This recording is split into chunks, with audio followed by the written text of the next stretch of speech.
नमस्कार, स्वागत है आपका बिहार समाचार में। तो बिहार की बड़ी खबरों पर बात करने से पहले आपसे एक छोटी सी अनुरोध है, कृपया वीडियो को एक लाइक अवश्य कर दीजिएगा। आपका लाइक करना ही हमारी मेहनत का फल होता है। खबर को पहले सुर्खियों में देखिए तो तेजस्वी यादव ने कह दिया है कि महाजंगल राज की शुरुआत हो चुकी है। चहुओर अराजक और डरावना माहौल बन गया है। विधि व्यवस्था समाप्त हो चुकी है। डबल इंजन ट्रेन में बैठे मुख्यमंत्री नीतीश कुमार सुस्त, लाचार, बेबस और असहाय हो गए हैं। कांग्रेस प्रवक्ता राजेश राठौड़ ने कह दिया है कि आजादी के बाद सबसे बड़े अपराध वाले सरकार कहलाएंगे नीतीश। राजद ने नीतीश सरकार को जनादेश चोर सरकार कह दिया और कह दिया है ये आदत डाल ले कि सच तो बोला जाएगा, बार बार बोला जाएगा। कह दिया है कि पीस रहा बेरोजगार, अब सड़क से सदन तक संघर्ष करेगा तेजस्वी बिहार। और नीतीश सरकार के जारी नए पोस्टर पर कह दिया है कि जदयू के लोग जानते हैं कि नीतीश कुमार की पूंजी ही सिद्धांत विहीन राजनीति है, इसलिए ये लिखा ही नहीं। और कहा जियो रे जनादेश चोरों। अब उपेंद्र कुशवाहा को नीतीश सुहाने लगे हैं। कह दिया है कि हमारे रास्ते अलग जरूर हैं, लेकिन कोई गलत बयान देगा तो बर्दाश्त नहीं करूंगा। और कहा कि व्यक्तिगत रूप से नीतीश कुमार को कोई गाली दे देगा तो उपेंद्र कुशवाहा इसे बर्दाश्त नहीं करेगा। और कहा भले ही राजनीति में हम अलग हो, लेकिन हमारे लिए वो बड़े भाई जैसे हैं। नीतीश सरकार की हाई लेवल मीटिंग हुई, लेकिन कहना है इस खबर में आखिर ऐसी मीटिंग का क्या फायदा साहब। बेलगाम अपराधी मारते हैं और सबके सामने चले जाते हैं। और कहना है कुछ तो करो सरकार। राजद का कहना है कि सदन के पटल पर मिट्टी में मिल जाएंगे, लेकिन बीजेपी के साथ नहीं जाएंगे जैसी बातें कहकर पलटी मार दिया। और कहा कभी सहयोगी दल की वैसाखी के बिना मैदान में आइए, अनुकंपा, जोड़ तोड़ या पलटी मारने के लायक भी नहीं बचेंगे।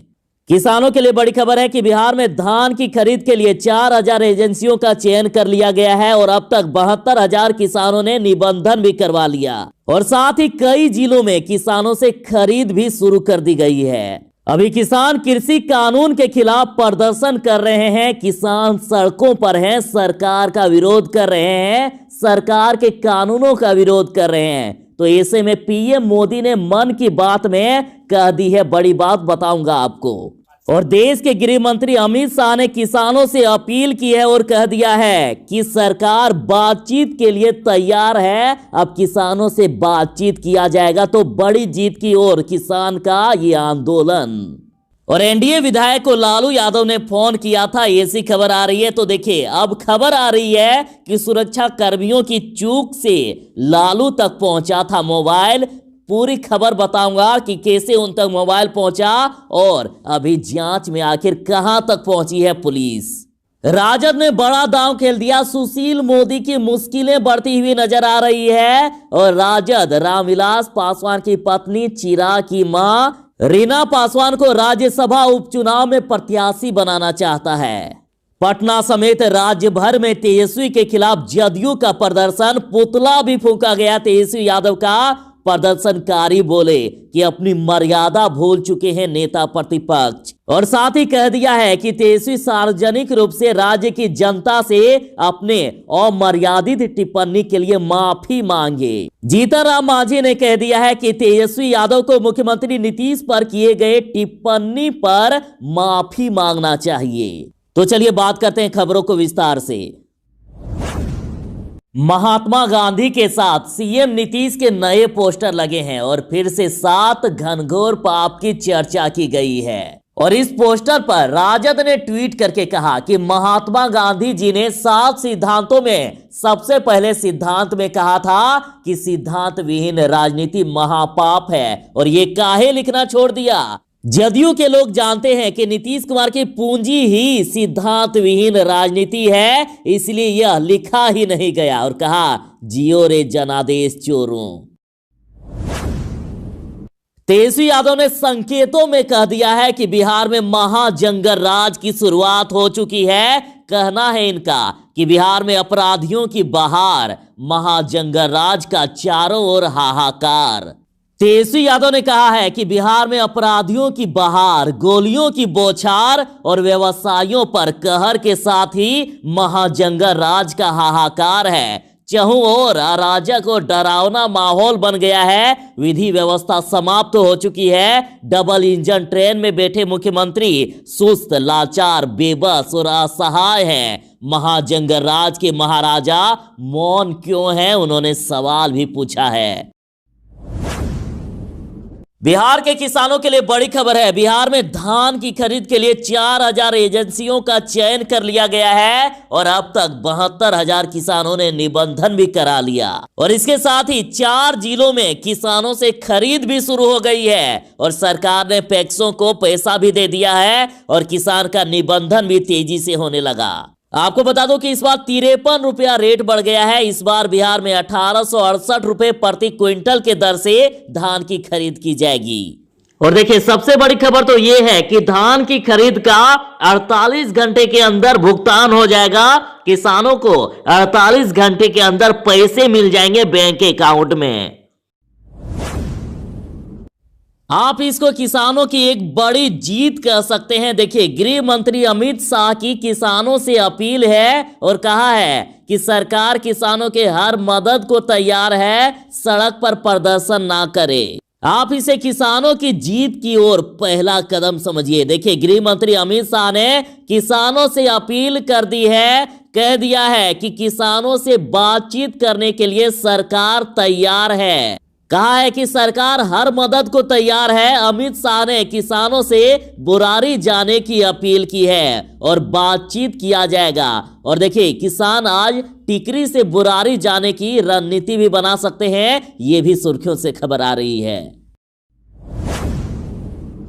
तेजस्वी यादव का कहना है कि अगर आप तर्क, तथ्य और सत्य के साथ सवाल करते हैं तो सरकार को गुस्सा आना लाजमी है। जनादेश लूटने वाली सरकार को जनहित और रोजी रोटी के मुद्दों पर हम सड़क से लेकर सदन तक घेरते रहेंगे। तो वहीं राजद ने कहा है कि छात्र, किसान, जवान, बेरोजगार नौजवान के मुद्दों पर हम संघर्ष करते रहेंगे और जीत कर ही दम लेंगे। चोरी से बनी चोर सरकार चुप नहीं बैठेगा तेजस्वी बिहार। और कहना है कि स्वच्छ और सुंदर बिहार के लिए जारी रहेगा तेजस्वी संघर्ष। देखिए, कह दिया गया है कि सबसे बड़े अपराध वाले कोई सरकार है तो वे नीतीश है। कहना है कांग्रेस प्रवक्ता राजेश राठौड़ का कि आजादी के बाद सबसे बड़े अपराध वाले सरकार कहलाएंगे नीतीश। राजधानी पटना में लूटपाट के दौरान हत्या के बाद पुलिस के रवैये पर पूरी तरह से लोग बौखलाए हुए हैं। लगातार पुलिस की कार्यप्रणाली पर प्रश्न चिन्ह उठ रहा है। हत्या और चोरी से हर वर्ग परेशान है। राजधानी में तो व्यवसायियों से लगातार हो रही लूट की घटना आए दिन सामने आती रहती है और कांग्रेस ने सरकार के कामकाज को लेकर सवाल खड़ा करते हुए कहा कि नीतीश कुमार आजादी के बाद सबसे बड़े अपराध वाली सरकार कहलाएंगे। और कहा है कि इनके सरकार में अपराधियों का मनोबल 7वें आसमान पर है। अभी किसान सरकार से खुश नजर नहीं आ रहे हैं, सरकार द्वारा लाए गए कानून का विरोध कर रहे हैं। तो देखिए, पीएम मोदी ने कह दिया है कि किसान अफवाह में फंसकर ऐसा कर रहे हैं, कृषि बिल कानून के खिलाफ प्रदर्शन कर रहे हैं। तो पीएम मोदी ने मन की बात में इसे नए अधिकार और नए अवसर देने वाला बताया। देश के प्रधानमंत्री नरेंद्र मोदी ने रविवार को मन की बात में किसानों का जिक्र किया और कृषि कानून और पराली की समस्या के बारे में कहा। प्रधानमंत्री नरेंद्र मोदी ने कृषि कानूनों के बारे में कहा है कि किसानों को भ्रम और अफवाहों से दूर करके कानून की सही जानकारी होनी चाहिए। उन्होंने कहा कि देश के किसी भी कोने में किसान हो, सरकार के बनाए गए नए कानून से वो सशक्त होंगे। उन्होंने कहा कि कृषि कानूनों के जरिए किसानों को नए अधिकार मिले हैं। इन अधिकारों ने किसानों की समस्या कम करना भी शुरू कर दिया है। राजद ने सरकार को कह दिया है जनादेश चोर सरकार, और राजद ने कहा कि सच उन्हें चुभता है तो चुभे, उनका झलझलाहट दिखता है तो दिखे। सच तो बोला जाएगा, बार बार बोला जाएगा, सिर्फ नेता प्रतिपक्ष तेजस्वी यादव द्वारा ही नहीं, मजबूत विपक्ष के द्वारा ही नहीं, बिहार की आम जनता के द्वारा सच बोला जाएगा, सवाल दागा जाएगा। और कहा जनादेश चोर सरकार इसकी आदत डाल ले। और कहा है कि पीस रहा बेरोजगार, अब सड़क से सदन तक संघर्ष करेगा तेजस्वी बिहार।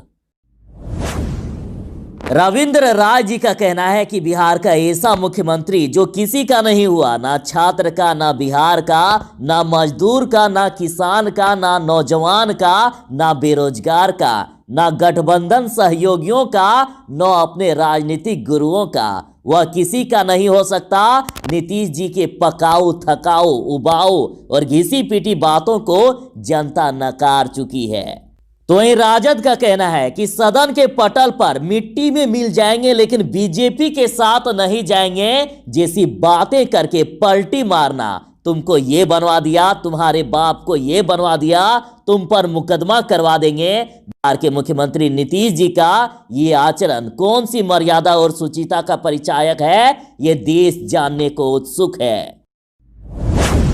सीएम नीतीश के अनुसार किसी भी अपराधी को छोड़ना नहीं है, चाहे वो जिस भी पोस्ट पर हो, अपराध किया है तो सजा मिलेगी। सीएम नीतीश ने हाई लेवल मीटिंग भी की, लेकिन जिस तरह से बिहार में दिन दहाड़े लोगों की हत्या हो रही है, चोरी हो रही है, तो खबर में कहना है कि आखिर ऐसी मीटिंग का क्या फायदा साहब। बेलगाम अपराधी मारते हैं और सबके सामने चले जाते हैं, पुलिस आखिर क्या करती है। कहना है कि राजधानी में अपराध बेलगाम है, मारते हैं और सबके सामने चले जाते हैं, पुलिस बस मौके पर पहुंचकर कार्रवाई के नाम पर जांच करती है और फिर सब कुछ ढाक के तीन पात जैसी स्थिति रह जाती है। चुनाव से लेकर अब तक दर्जनों लूट और हत्याओं के मामले सामने आए हैं, लेकिन पुलिस अपनी कार्रवाई के नाम पर सिर्फ जांच और थानों में फाइलों के कागजात को भरने का काम कर रही है। बता दूं कि शनिवार की रात भी अपराधियों ने पति के सामने ही पत्नी की गोली मारकर हत्या कर दी और चले गए।